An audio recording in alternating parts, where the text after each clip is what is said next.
जी sir, आगे विधानसभा चुनाव है, क्या कुछ तैयारी कर रखे हैं आप? देखिए, हम लगातार 15 वर्षों से कांग्रेस पार्टी के सिपाही हैं, एक कार्यकर्ता है और हम पार्टी में रहते हुए 15 वर्षों से लगातार जनहित की समस्याओं को लेकर, छोटे से छोटे बड़े से बड़े जनहित की समस्याओं को लेकर हम लगातार संघर्ष करते आए। चाहे रेल की समस्या हो, सड़क की समस्या हो, कोसी की अस्थायी समाधान की समस्या हो, कोसी में डैम की निर्माण की समस्या हो, या जो भी जिस प्रकार की समस्या हो, जनहित की समस्या को लेकर, समाज के हर व्यक्ति के हक और अधिकार दिलाने के लेकर के, विकास को लेकर के, संपूर्ण विकास को लेकर के हम लगातार संघर्ष करते आए 15 वर्षों से। इस बार विधायक चुनाव लड़ने का तैयारी कर रहे हैं, तो आपका क्या उद्देश्य है, क्या फोकस है? जी, तो मैं बता रहा हूँ, वही 15 वर्षों से मैं वही कहना चाह रहा हूँ। और जहाँ पर देख लीजिए, कांग्रेस पार्टी एक राष्ट्रीय पार्टी है, विचारधारा की पार्टी है। मैं एक कार्यकर्ता हूँ। टिकट पार्टी देगी नहीं देगी ये तो अलग बात है, ये तो मेरे शीर्ष नेताजी फाइनल करेंगे किनको टिकट देना। लेकिन मैं किसी बड़े नेताओं के साथ में बैठ करके फोटो खिंचाने वाले, चमचागिरी करने वाले पार्टी के नेताओं के साथ मैं वो व्यक्ति नहीं हूँ। मैं सर जमीन पर चलना सीखा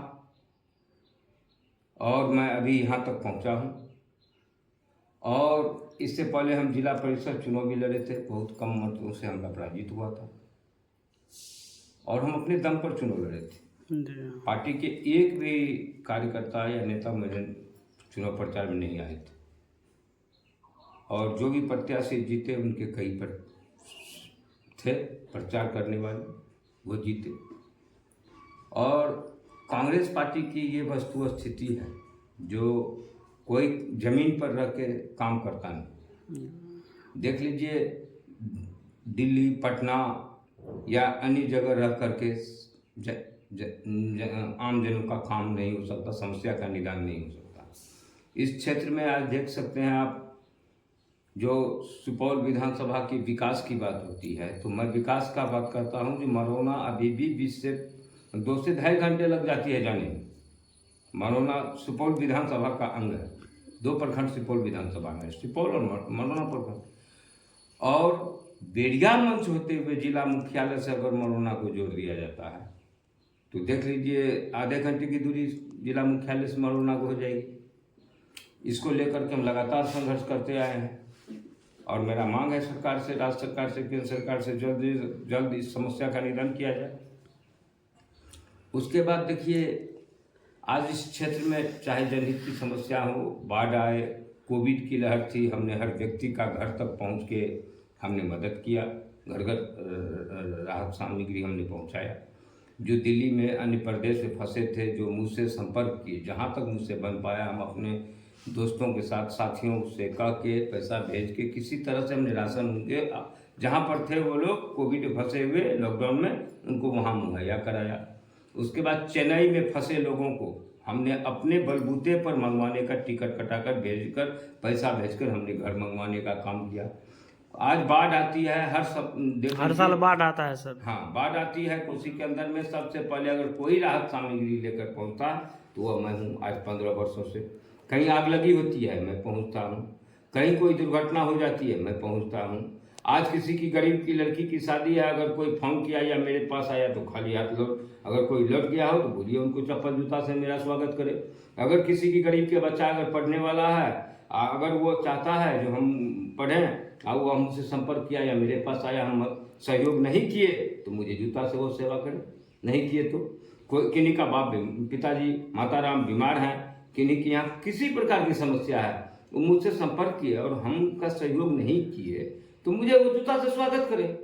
हम उस लायक नहीं है, हमसे संपर्क किए तो मेरे पास अगर कोई आते हैं तो वो मेरे पास उस आशा लेकर के आते हैं। हम उनको निराशा नहीं कर सकते अपने जीवन में भैया, मेरा वसूल है। आज ये सारे काम पता कर लीजिए आप लोग भी, जो हर तरह से मेरा सोशल मीडिया खंगाल के दुनियादारी हर जगह से पता कर सकते हैं। जो मेरा क्या सर्वे बता देगी कि मैं क्या किया हूँ 15 वर्षों से लगातार। वर्तमान में सर बिहार सरकार और केंद्र सरकार से आप कितना खुश हैं? हम राज्य सरकार और केंद्र सरकार दोनों से नाखुश हैं। आज देखिए, खासकर राज्य सरकार ये नीतीश जी की सरकार जो है, ये सिर्फ चीर हरण के अलावा कुछ नहीं कर रही। कहिएगा कैसे, इसका प्रमाण दे रहा हूँ। सबसे पहले दारूबंदी करके युवाओं की जिंदगी के साथ चीर हरण किया, कई तरह के नशा के शिकार कर दिया है। वही भाजपा किया है। आज देख लीजिए, रेलवे को निजीकरण करने के बाद युवाओं को रोजगार की स्रोत को बंद कर दिया, मुख्य स्रोत को, और बंद करने के बाद आज केंद्र और राज्य सरकार दोनों की भूमिका है जो युवा पीढ़ी आज नशा की ओर जा रहा है। कई तरह के नशा शिकार। सर आप बाढ़ पीड़ित का बात किए हैं, तो मुख्यमंत्री फसल क्षति इनपुट अनुदान का रुपया जारी कर दिया है प्रथम किस्त में। देखिए, हमने 20% जिन किसान गरीब है, वंचित है, शोषित है, उनसे बगैर 20% से लिए हुए काम नहीं करते हैं किसान कोऑर्डिनेटर। कितना किसान ने हम लोगों को शिकायत की है? जी, अगर शिकायत की है, मेरे पास ये मसला नहीं पहुंचा है, और मेरे पास पहुंचेगा तो हम जरूर आवाज़ उठाएंगे। इसके लिए निश्चिंत रहें। किसी भी सरकार की किसी को संकोच नहीं करना चाहिए, मुझसे संपर्क करना चाहिए। अगर संपर्क करेंगे तो मैं उनकी लड़ाई लड़ूंगा। बहुत ऐसे सर नेता लीडर है जो वो अगर चुनाव जीत जाते हैं तो जनता की समस्या को नहीं सुनने के लिए चाहते हैं। तो क्या आप चुनाव जीत जाएंगे तो आपका मन या नहीं बदलेगा? श्रीमान, मैं आपको बता दूं, मेरे पीछे रोने वाला कोई नहीं। सबसे पहला बात ये सोच लीजिए, मेरे पीछे रोने वाला मेरा समाज है, जनता मालिक है। और जिस रोज मैं जाऊंगा उस दिन लाखों इंसान की आंखों से आंसू जरूर निकलेगी, क्योंकि मेरे पीछे रोने वाला कोई नहीं है। अगर लोग सोचते हैं घर परिवार में, तो सभी लोगों को 2-4 बाल बच्चे हैं, पढ़ाना है, लिखाना है, डॉक्टर इंजीनियर बनाना है, उनके लिए धन अर्जित करना है। तो मुझे ये सब नहीं करना है। अगर ये सब करना होता तो जब पैसा की लालच मुझे अभी नहीं है, मैं अपना संपत्ति बेच करके लगाने वाला व्यक्ति हूँ, तो कल मैं उनका अधिकार कैसे खा सकता हूँ? मैं उस सुपौल का बेटा हूँ। मैं सुपौल की संपूर्ण विकास के लिए सुपौल की सड़कों पर तो लड़ाई लड़ूंगा ही, लगातार लड़ता रहूंगा जब तक संपूर्ण विकास नहीं होगी। उसके बाद सदन के अंदर, सदन के बाहर, पटना की सड़कों पर मैं मेरी आंदोलन पर, मेरे संघर्ष के दम पर। इससे पहले आप लोग सुपौल में स्मार्ट मीटर के खिलाफ विरोध प्रदर्शन हमने किया। कितना खुश है स्मार्ट मीटर से? देखिए, स्मार्ट मीटर से हम खुश नहीं हैं, लेकिन राज्य सरकार ने इस पर सीधा डिग बन गया है जो अब ये हटेगी नहीं।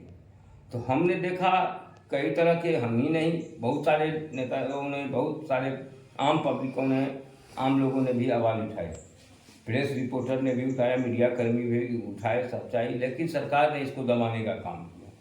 तो हमने सोचा इसमें उलझना फालतू है, अब इससे निकल जाने में फायदा है। हमने इस पर चर्चा बंद कर दिया और जनहित की जो भी बाकी समस्या है उस पर लगातार मैं संघर्ष करते आया हूँ। और देख सकते हैं आप, कभी भी ना रुका हूँ ना रुकूंगा। आगामी सर दीपावली तो खत्म हो गया है, छठ है, छठ दीपा- पर्व